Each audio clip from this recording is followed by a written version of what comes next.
भूतकाल में लोप हुई स्मृतियां, इच्छाएं और अवसर वापस नहीं लौटते हैं, लेकिन कर्म समय की मिट्टी में दबकर भी फल देता है और देता है भविष्य को आकार।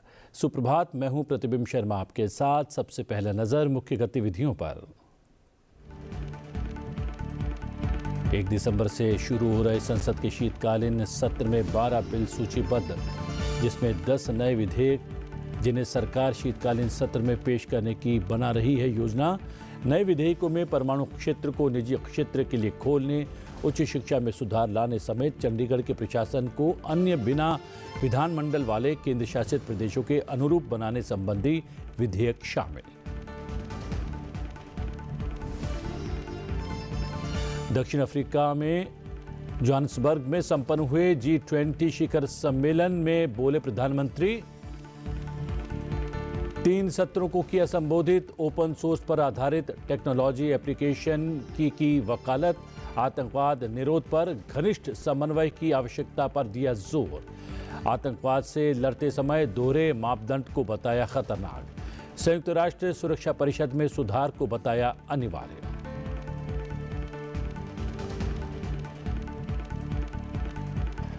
भारत के 53वें प्रधान न्यायाधीश के रूप में शपथ लेंगे न्यायमूर्ति सूर्यकांत। राष्ट्रपति भवन में होने वाले समारोह में राष्ट्रपति द्रौपदी मुर्मू दिलाएंगे शपथ।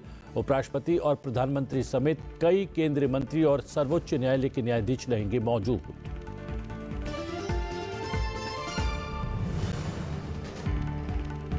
उपराष्ट्रपति सीपी राधाकृष्णन ने आंध्र प्रदेश के पलासमुद्रम स्थित राष्ट्रीय सीमा शुल्क, अप्रत्यक्ष कर एवं नारकोटिक्स अकादमी में सिविल सेवा प्रशिक्षु अधिकारियों को किया संबोधित। सीमा शुल्क और जीएसटी क्षमता निर्माण के एक प्रमुख केंद्र के रूप में अकादमी के विकास को सराहा।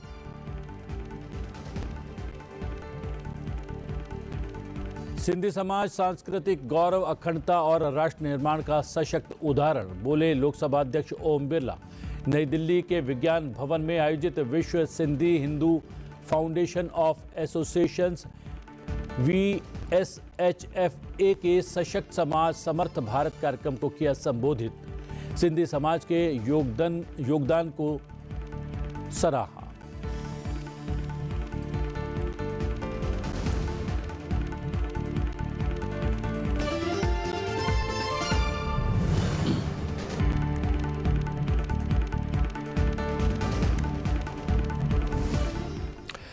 सरकार 1 दिसंबर से शुरू हो रहे संसद के शीतकालीन सत्र में 12 बिल सूचीबद्ध किए गए हैं, जिसमें 10 नए विधेयक हैं जिन्हें सरकार शीतकालीन सत्र में पेश करने की योजना बना रही है।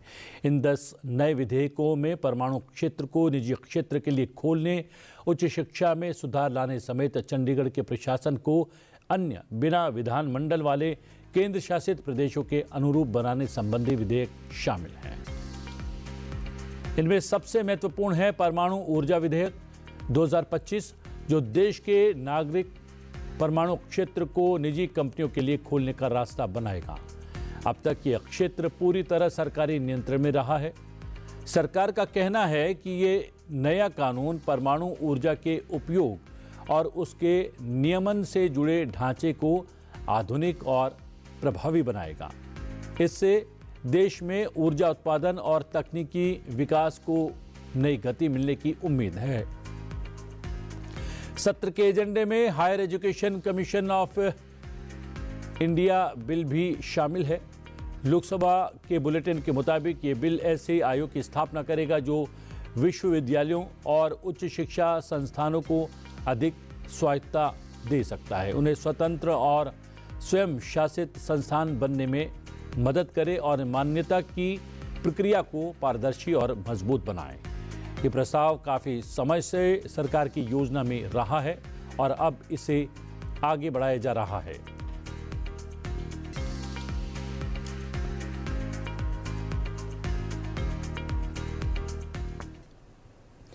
G20 शिखर सम्मेलन के दौरान प्रधानमंत्री नरेंद्र मोदी ने फ्रांस के राष्ट्रपति इमैनुएल मैक्रों, जर्मन के चांसलर फ्रेडरिक मर्ज, विश्व व्यापार संगठन की महानिदेशक नागोजी ओकोंजो इवेला और इथियोपिया के प्रधानमंत्री अबी अहमद अली IMF प्रमुख क्रिस्टालिना जॉर्जीवा और इटली की प्रधानमंत्री जॉर्जिया मेलोनी और अन्य सहित कई प्रमुख नेताओं से मुलाकात की।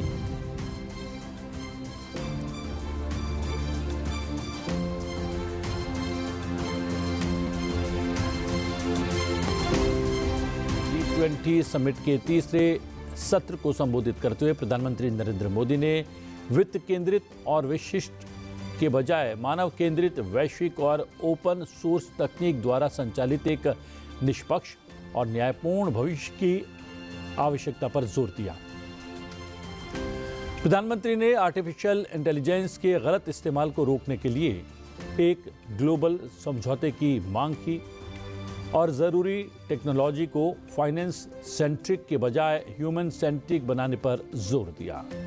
उन्होंने डिजिटल भुगतान, अंतरिक्ष प्रौद्योगिकी और AI में व्यापक भागीदारी का हवाला देते हुए प्रौद्योगिकी के प्रति भारत के समावेशी दृष्टिकोण पर प्रकाश डाला। प्रधानमंत्री ने यह भी कहा कि टेक्नोलॉजी एप्लीकेशन नेशनल के बजाय ग्लोबल होनी चाहिए और एक्सक्लूसिव मॉडल के बजाय ओपन सोर्स पर आधारित होनी चाहिए।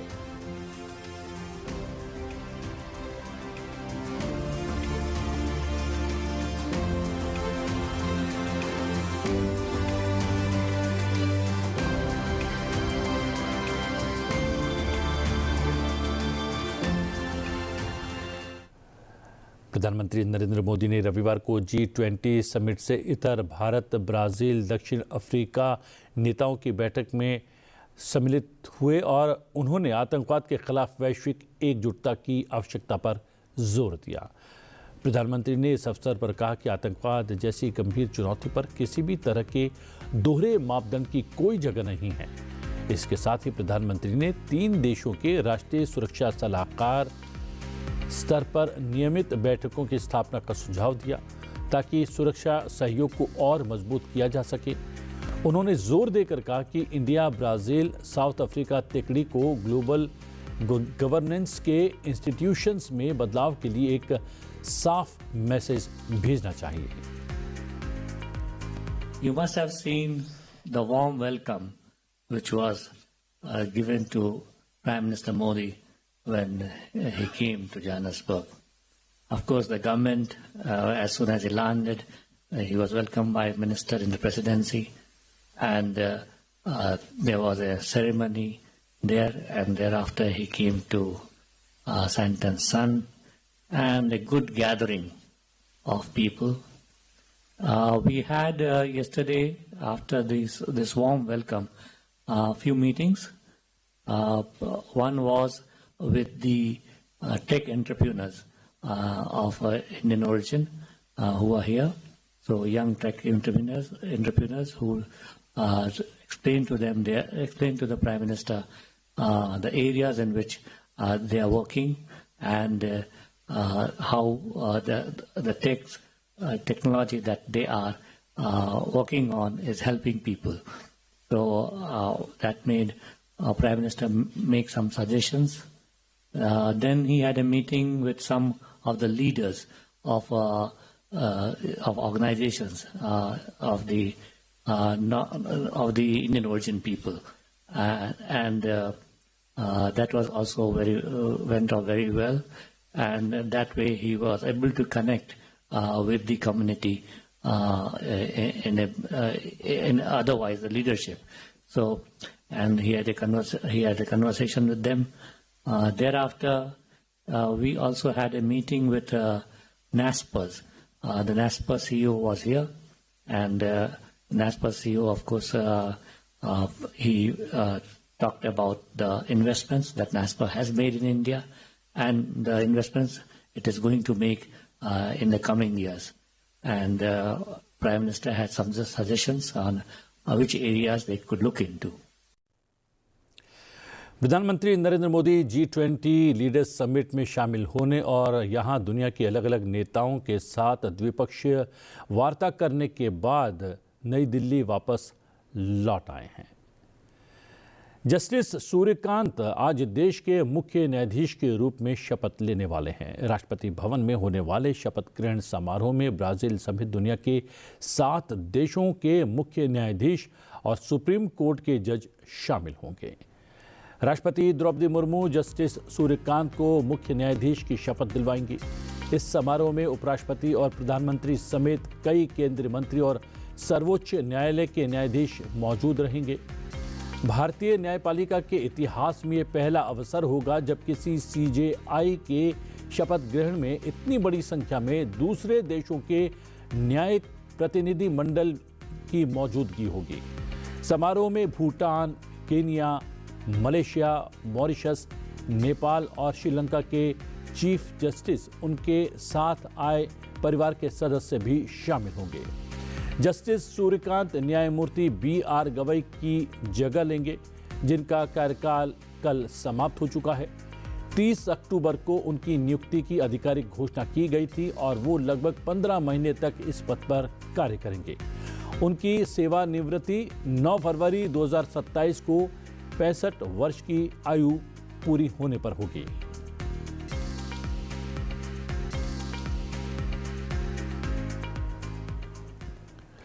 उपराष्ट्रपति CP राधाकृष्णन रविवार को आंध्र प्रदेश में पुट्टुपर्थी के SSS हिल व्यू स्टेडियम में श्री सत्य साईं बाबा के शताब्दी समारोह में शामिल हुए।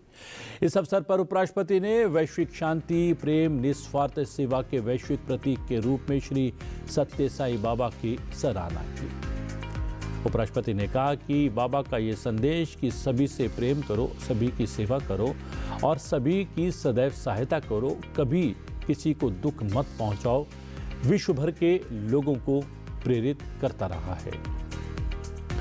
उपराष्ट्रपति ने कहा कि श्री सत्य साईं बाबा ने जाति, धर्म और राष्ट्रीयता के बंधनों के परे मानवता को सर्वोपरि रखने में अपना जीवन समर्पित कर दिया। श्री सत्य साईं बाबा ने सत्य, शांति, प्रेम और अहिंसा के मूल्यों को सदा कायम रखा। संघर्ष और अनिश्चितता से भरी आज की दुनिया में समरसता और त्याग संबंधी बाबा का आह्वान काफी महत्व रखता है। उपराष्ट्रपति ने तेलुगु गंगा नहर को पुनर्जीवित करने में बाबा की भूमिका को भी याद किया। इस नहर ने चेन्नई को पेयजल आपूर्ति की सुविधा सुनिश्चित की। उपराष्ट्रपति ने निःशुल्क मूल्य आधारित शिक्षा, ग्रामीण स्वास्थ्य सेवा और विभिन्न मानवीय पहलों सहित स्वास्थ्य सेवा, शिक्षा और सामाजिक कल्याण के क्षेत्र में श्री सत्य साईं सेंट्रल ट्रस्ट के महत्वपूर्ण योगदानों की सराहना की।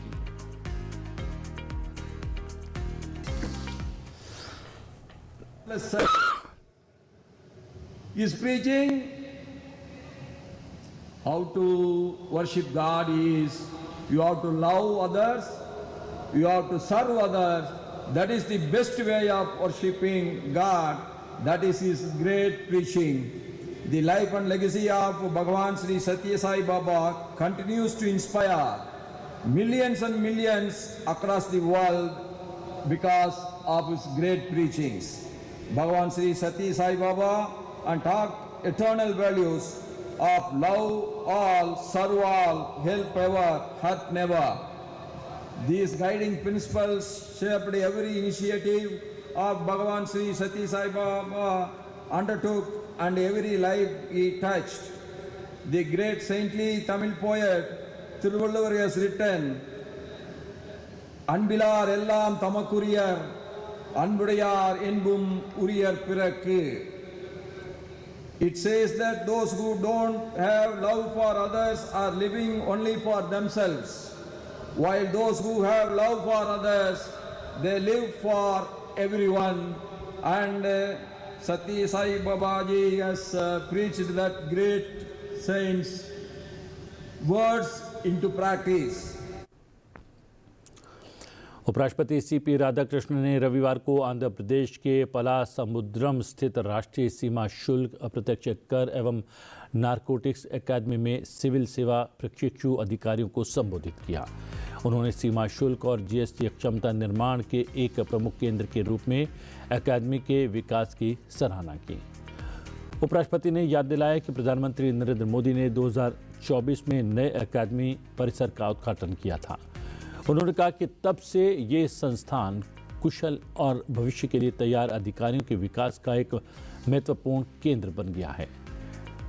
वर्ष 2047 तक विकसित भारत के लक्ष्य को प्राप्त करने में सिविल सेवकों की भूमिका पर बोलते हुए उपराष्ट्रपति ने अंतिम छोर तक पहुंच, टीम वर्क और समावेशी विकास की आवश्यकता पर प्रकाश डाला।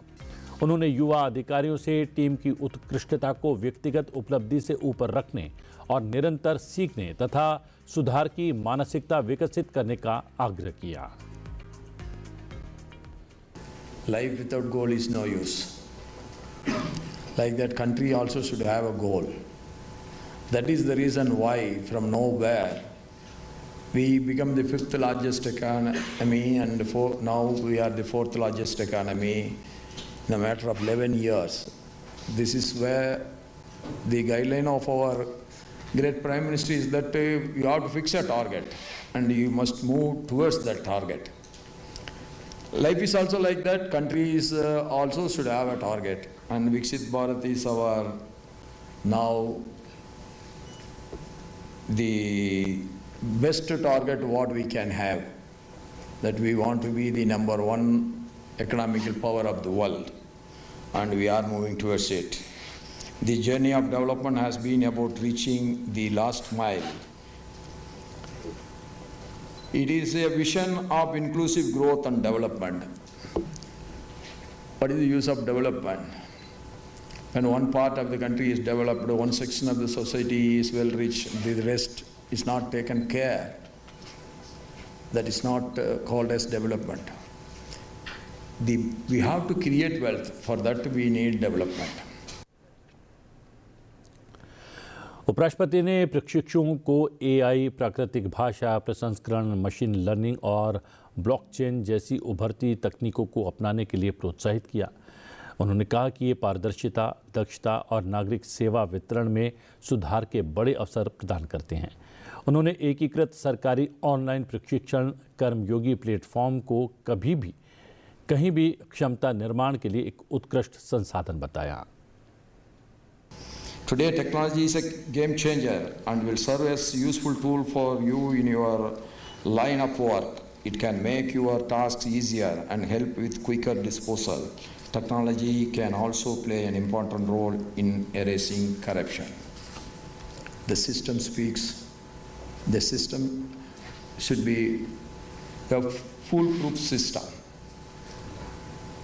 It is not that the Western world or the developed economy, the tax evasion is highly limited. They are not Mahatmas, whereas our own people are more law-abiding by consciousness. They are more fear about the God. But when the tax avoiders go uncaught and go unpunished, that encourages the others. We should not be a part of it. Lok Sabha अध्यक्ष ओम बिरला ने नई दिल्ली के विज्ञान भवन में आयोजित विश्व Sindhi Hindu foundation of association के सशक्त समाज समर्थ भारत कार्यक्रम को संबोधित किया। इस अवसर पर लोकसभा अध्यक्ष ओम बिरला ने कहा कि सिंधी समाज की उद्यमशीलता, सेवा भावना और अदम्य पुरुषार्थ ने न केवल चुनौतीपूर्ण परिस्थितियों में नई शुरुआत की, बल्कि राष्ट्र की आर्थिक, सामाजिक और सांस्कृतिक शक्ति को नई दिशा दी। उन्होंने कहा कि विविधता में एकता, संगठन, शिक्षा और आत्मनिर्भरता, ये चारों स्तंभ समाज को सशक्त करते हैं और इसी से समर्थ भारत की आधारशिला निर्मित होती है। लोकसभा अध्यक्ष ओम बिरला ने कहा कि भारत की सांस्कृतिक धरोहर, वसुधैव कुटुंबकम की भावना और समुदायों के बीच सहयोग का मूल्य, ये सभी मिलकर 2047 के विकसित भारत के सामूहिक संकल्प को गति देते हैं। भगवान झूले जी का आशीर्वाद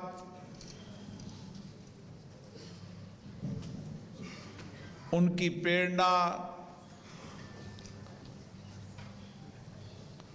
उनका सामर्थ्य हम सबको नई प्रेरणा देता है, नई दिशा देता है। और इसीलिए आज जो आप आयोजन कर रहे हैं, उस आयोजन में भी आपके संस्कार, आपकी संस्कृति, सिंधु सभ्यता और आपके विचार कि किस तरीके से हम सशक्त समाज बनाकर समर्थ भारत बनाएं। और मैं आज देख रहा हूं कि देश और दुनिया के अंदर सिंधी समाज के पुरुषार्थ, उनकी कड़ी मेहनत, कठिन परिश्रम, नया इनोवेशन और सामर्थ्य से आज सशक्त समाज भी बन रहा है और समर्थ भारत में भी सिंधी समाज का बहुत बड़ा योगदान है। भारतीय नौसेना लगातार अपनी समुद्री शक्ति को आधुनिक और मजबूत बनाने की दिशा में अग्रसर है। इसी कड़ी में नया anti submarine warfare shallow watercraft युद्धपोत माहे आज भारतीय नौसेना में शामिल होने जा रहा है। आइए एक नज़र डालते हैं इसकी शक्ति पर।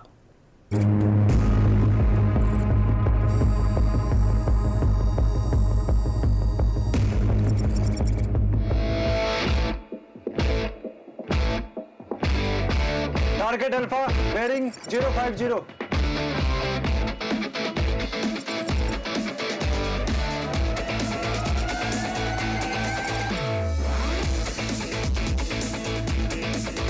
This is a leading power launch.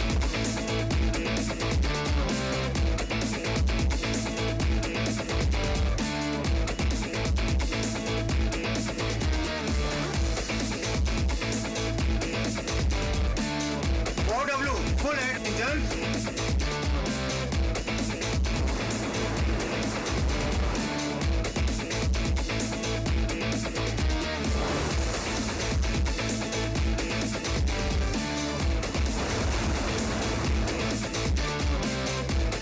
प्रचंड युद्ध की बारी है।